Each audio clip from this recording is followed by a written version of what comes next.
Back to news. Telangana రాష్ట్ర ప్రభుత్వం చేపట్టిన జిల్లాల పునర్విభజన ప్రక్రియలో శాస్త్రీయత, హేతుబద్ధత లోపించిందన్నారు సత్తుపల్లి ఎమ్మెల్యే సండ్ర వెంకటవీరయ్య.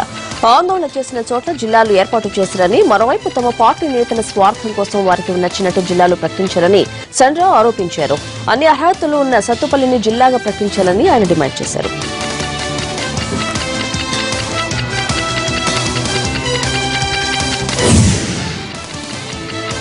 రంగారెడ్డి జిల్లా వికారాబాద్ లో సుమారు 2.5 కోట్ల రూపాయలతో సహకార సంఘం నూతన భవనాన్ని ప్రారంభించారు. రాష్ట్ర రవాణా శాఖ మంత్రి మహేందర్ రెడ్డి, ఎమ్మెల్యే సంజీవరావు, ఎమ్మెల్సీ యాదవరెడ్డి తదితరులు ఈ భవనాన్ని ప్రారంభించారు. ఇప్పటి వరకు జిల్లాలోని 49 సహకార సంఘాల్లో 52,000 మంది రైతులకు 165 కోట్ల రూపాయల రుణమాఫీ అందించామన్నారు మంత్రి మహేందర్ రెడ్డి.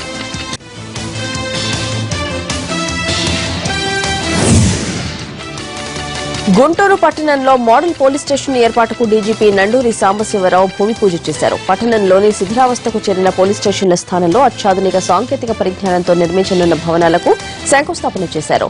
రాష్ట్రంలో తొలిసారి ఈ 2 స్టేషన్లను మోడల్ స్టేషన్లుగా తీర్చిదిద్దుతామన్నారు.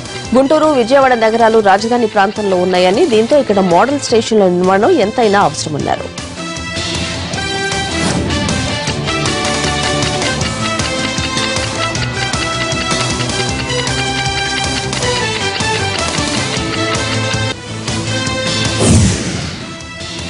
గుంటూరు ప్రభుత్వ ఆసుపత్రిలో మరోసారి గుండె మార్పిడి ఆపరేషన్ సక్సెస్ చేశారు. డాక్టర్ల ఆళ్ల గోపాలకృష్ణ ఖలే బృందం మరోసారి ఈ అద్భుతం చేసింది. కర్నూలుకు చెందిన హీరామతి అనే మహిళకు కొంతకాలం నుంచి గుండె పనిచేయడం మందగించింది. జీజీహెచ్ లో ఆమెను పరీక్ష చేసిన డాక్టర్ గోఖలే గుండె మార్పిడి తప్పనిసరి అని తేల్చారు. నెల్లూరుకు చెందిన వ్యక్తి బ్రెయిన్ డెడ్ కావడంతో గుండె మార్పిడికి అవకాశం దొరికింది. నెల్లూరు జీవన్ ధాన్ అధికారుల ద్వారా ఈ విషయాన్ని తెలుసుకున్న డాక్టర్ గోఖలే హుటాహుటిన హైదరాబాద్ నుంచి నెల్లూరు వెళ్లి గుండెను సేకరించారు. హెలికాప్టర్ ద్వారా 30 నిమిషాల్లో వచ్చి ఏర్పాటు చేసి సరైన సమయంలో ఆపరేషన్ చేసి ఆమెకు ప్రాణదానం చేశారు.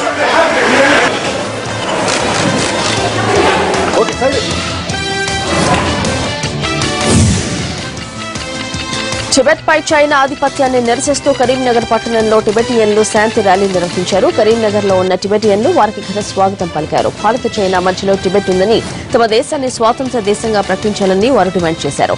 చైనా ఆధిపత్యం నుండి తమను కాపాడేందుకు భారత్ మద్దతు ఇవ్వాలని కోరారు. కర్ణాటక నుంచి ప్రారంభమైన ఈ ర్యాలీ హిమాచల్ ప్రదేశ్ లోని దర్శనశాల వరకు కొనసాగింది.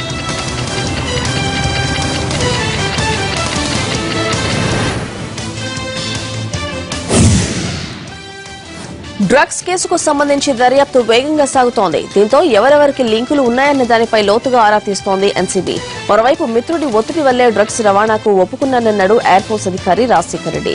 రిమాండ్ డైరీలోని విషయాలను ఎన్సీబీ తాజాగా వెల్లడించింది. ఎయిర్ ఫోర్స్ లో 14 ఏళ్లుగా పనిచేస్తున్నానని, చిన్ననాటి మిత్రుడి ద్వారా సైంటిస్టు వెంకటరావు పరిచయం అయ్యాడని చెప్తున్నాడు. పెద్ద మొత్తంలో డబ్బు ఇస్తామని ఆశ చూపారని, బాగా ఒత్తిడి చేయడం వల్లే ఒప్పుకోక తప్పలేదన్నాడు. తన వల్ల కుటుంబం పరువు పోయిందని వాపోయిన రాజశేఖర్ రెడ్డి బెజవాడ, హైదరాబాద్ లో ఆస్తులున్నట్టు అంగీకరించాడు.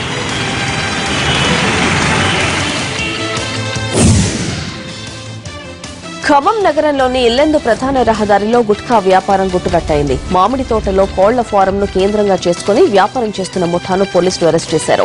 ఉత్తరప్రదేశ్ కు చెందిన 9 మందితో పాటు ఖమ్మంకు చెందిన మరో 3, విజయవాడకు చెందిన ఒక వ్యక్తిని అదుపులోకి తీసుకున్నారు. గత 2 ఏళ్ల నుంచి ఇక్కడ పెద్ద ఎత్తున గుట్కా వ్యాపారం కొనసాగుతోంది.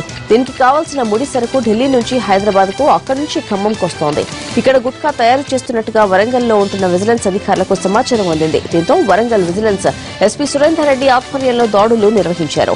50 లక్షల విలువైన గుట్కా తయారీ యంత్రాలు స్వాధీనం చేసుకుని 13 మందిని అరెస్ట్ చేశారు.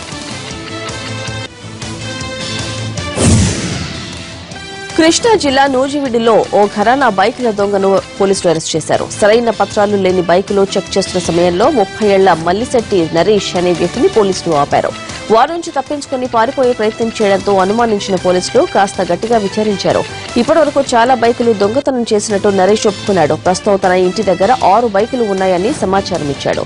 దీంతో ఆ బైకులను స్వాధీనం చేసుకున్న పోలీసులు అతడికి సహకరించిన స్నేహితుడు కృష్ణను అదుపులోకి తీసుకున్నారు.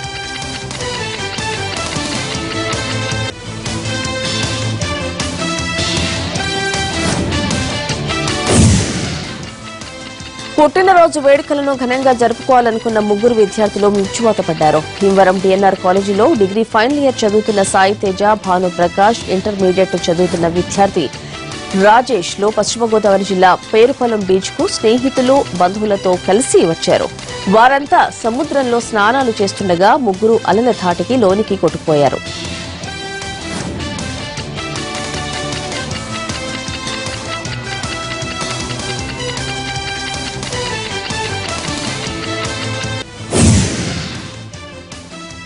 కరీంనగర్ జిల్లా మహాముత్తారం మండలం వీఆర్ఓ తిరుపతి ఏసీపీ అధికారులకు చిక్కాడు. లింగాపూర్ ప్రభుత్వ పాఠశాల ఉపాధ్యాయుడు రావికంటి వేణుగోపాల్ అతని సోదరుడు 4 ఎకరాల భూమి కొన్నారు.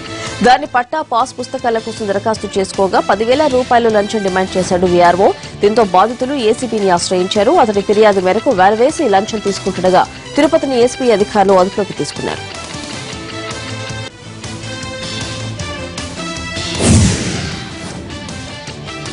సికింద్రాబాద్ ఎయిర్ఫిల్ ఇంటర్నేషనల్ కాలేజీ విద్యార్థులు మధ్యమతులో రోడ్డుపై వీరంగా సృష్టించారు. రోడ్డుపై ఉన్న యాచకులను చితకబాదారు. రక్తపు మడుగులో ఓ యాచకుడి పరిస్థితి చూసిన స్థానికుడు వెంటనే 100కు సమాచారం ఇచ్చి వారిని అడ్డుకోగా తమను అడ్డుకుంటావా అంటూ అతన్ని చితకబాదారు. విద్యార్థులు వీరంగానే చూసిన స్థానికులంతా ఒకటై విద్యార్థులపై ఎదురు తిరిగారు. వారిని చితకబాది పోలీసులకు అప్పగించారు.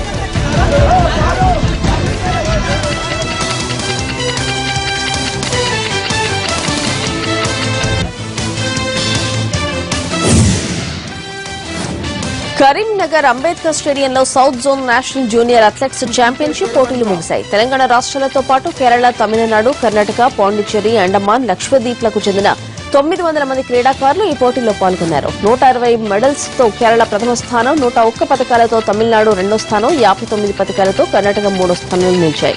ఆతిథ్య రాష్ట్రం తెలంగాణ 42 పతకాలతో 4వ స్థానంలో నిలిచింది.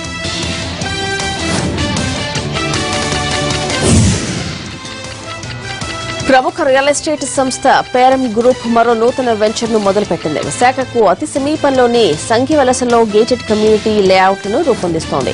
ఆదిత్య వర్ణ పేరుతో రూపుదిద్దుకున్న లేఅవుట్ల బ్రోచర్ ను నటి ప్రణీత్ ఆవిష్కరించారు. ఖాతాదారుల అభిమానం, ప్రజలకు తమ సంస్థ మీదున్న నమ్మకంతోనే రియల్ రంగంలో ప్రత్యేక ముద్ర వేసుకోగలిగామన్నారు గ్రూప్స్ సీఈఓ హరిబాబు.